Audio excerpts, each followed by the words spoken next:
শংকৰদেৱ শিশু নিকেতনসমূহৰ প্ৰতিটো শ্ৰেণীৰ সংস্কৃত বিষয়ৰ প্ৰশ্নোত্তৰ আৰু পাঠৰ অনুবাদ আমাৰ ইয়াত পাব। সকলোকে লহৰ কৃষ্ণলৈ স্বাগতম জনাইছোঁ।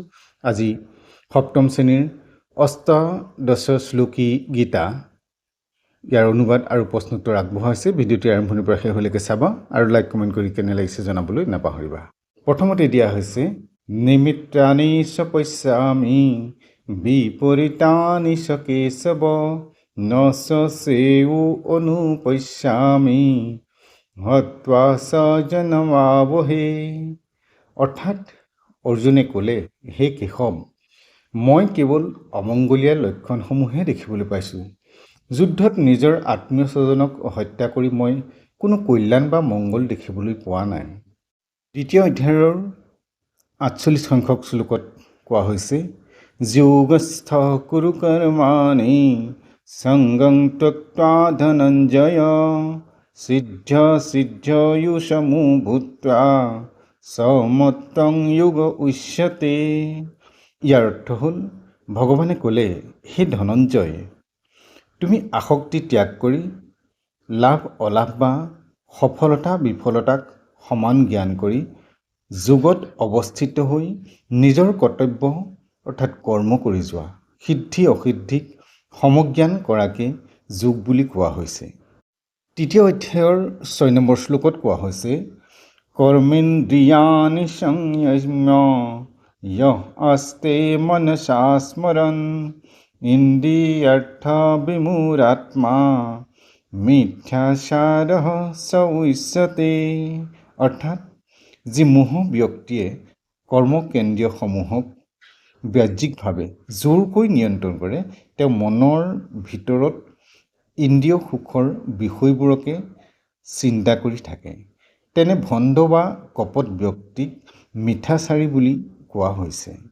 চতুৰ্থ অধ্যায়ৰ 39 সংখ্যক শ্লোকত কোৱা হৈছে, শ্ৰদ্ধাৱান লভতে জ্ঞানং তৎপৰঃ সংযতেন্দ্ৰিয়ঃ জ্ঞানং লব্ধা পৰং শান্তিম অচিৰেণাধিগচ্ছতি।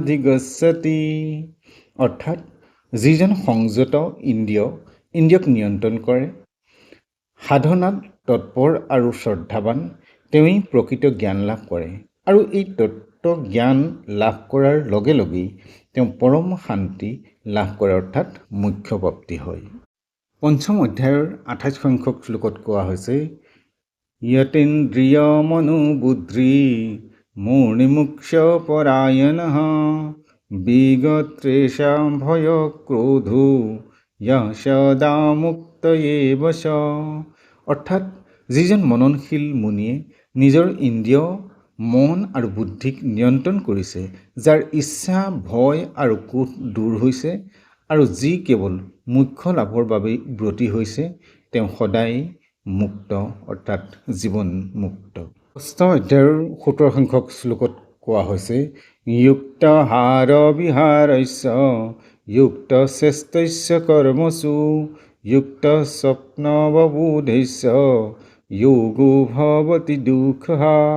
অৰ্থাৎ যাৰ আহাৰ আৰু বিহাৰ সংযত বা পৰিমিত, যাৰ কৰ্মৰ প্ৰচেষ্টাসমূহ সঠিক বা সন্তুলিত আৰু যাৰ টোপনি তথা সাৰ পাই থকাৰ সময় নিয়মীয়া, তেনে ব্যক্তিৰ বাবেহে যোগ অভ্যাস দুখ যন্ত্ৰণা নাশকাৰী হয়। সপ্তম অধ্যায়ৰ 14 নম্বৰ শ্লোকত কোৱা হৈছে, দৈবী দোষা গুণময়ী মম মায়া দুৰত্বয়া মামে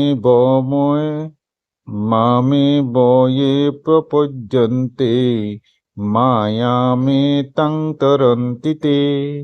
অৰ্থাৎ কিয়নো মোৰ এই ত্ৰিগুণময়ী সত্য ৰজতম অলৌকিক মায়াক অতিক্ৰম কৰা অত্যন্ত কঠিন, কিন্তু যিসকলে একমাত্ৰ মোৰ ওচৰত শৰণ লয়, তেওঁলোকে এই দুষ্টৰ মায়া সহজে পাৰ হৈ যাব পাৰে।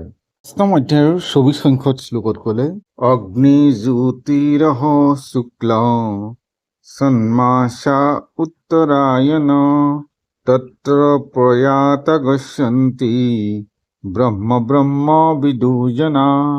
অৰ্থাৎ অগ্নি জ্যোতি দিন শুক্লপক্ষ আৰু উত্তৰায়ণৰ 6টা মাহ, এই পথসমূহৰে গমন কৰি ব্ৰহ্মজ্ঞানী পুৰুষসকলে শৰীৰ ত্যাগ কৰাৰ পিছত পৰম ব্ৰহ্মক লাভ কৰে। নৱম অধ্যায়ৰ 30 সংখ্যক শ্লোকত কোৱা হৈছে অপি চেৎসু দুৰাচাৰো ভজতে মাম মন্যভাগ সাধুৰেব সমন্তব্য সম্যগব্য বসিতু হি সহ। যদি কোনো অতিশয় দুৰাচাৰী লোকেও অন্য সকলো পাহৰি একান্ত মনেৰে মোক ভজনা কৰে তেন্তে তেওঁকো সাধু আৰু সৎ বুলি গণ্য কৰিব লাগে, কিয়নো তেওঁৰ সংকল্প বা সিদ্ধান্ত অতি উত্তম, তেওঁ সঠিক পথত। গতিকে ইয়াৰ পাছতে প্ৰশ্নোত্তৰসমূহ দিয়া হৈছে। তোমালোকে প্ৰশ্নোত্তৰসমূহ ভাল ধৰণে চাবা, কেনেধৰণে কৰিব লাগে, আৰু সুন্দৰকৈ লিখিবলৈ চেষ্টা কৰিবা, জানিবলৈ চেষ্টা কৰিবা। ৰিক্ত স্থান পূৰত অৰ্থাৎ খালী ঠাই পূৰ কৰা। খালী ঠাই পূৰ কৰাসমূহ বন্ধনীৰ ভিতৰত দেখুওৱা হৈছে, গতিকে বন্ধনীৰ ভিতৰত তোমালোকে দিব নালাগে, তলত আউচ পাৰি পেলাই তোমালোকে দেখুৱাব। তাৰপিছতে প্ৰশ্নটোৰ আছে অৰ্জুন কেশৱম প্ৰতি কিংবদতি। প্ৰশ্নটো দীঘলকৈ আছে, অকণমান চাবা, প্ৰতিটো কথাই লিখিবলগীয়া। তাৰপিছতে আছে যোগস্থ কুৰু কৰ্মাণি ইত্যস্য অৰ্থ। যোগস্থ কুৰু কৰ্মাণি এই শব্দটোৰ অৰ্থ কি? ইন্দ্ৰিয়াণি সংযম্য অপি কহ মিথ্যাচাৰ। গতিকে এতিয়া পাই আছো সময়ত কওঁতে মিথ্যাচাৰ কোনে কৰিছে বা কোনে কৈছে। যুক্তাহাৰ বিহাৰস্য যোগ কিং ভৱতি। চমুকে আছে এইটো দুঃখা ভৱতি। ভগৱতঃ মায়া কং বৰ্ণিতঃ আছে, এইখিনি ভাল ধৰণে চাই ল'ব। পৰৱৰ্তী পৰ্যায়ত নতুন ভিডিঅ' তোমালোকৰ বাবে লৈ আহিম। চেনেলটো চাই থাকিবা, আৰু চেনেলটোত যদি নতুন এবাৰ ছাবস্ক্ৰাইব কৰি বেল আইকনটো প্ৰেছ কৰিলে ভিডিঅ'সমূহ লগে লগে তোমালোকৰ কাষত পাবা। নমো নমঃ।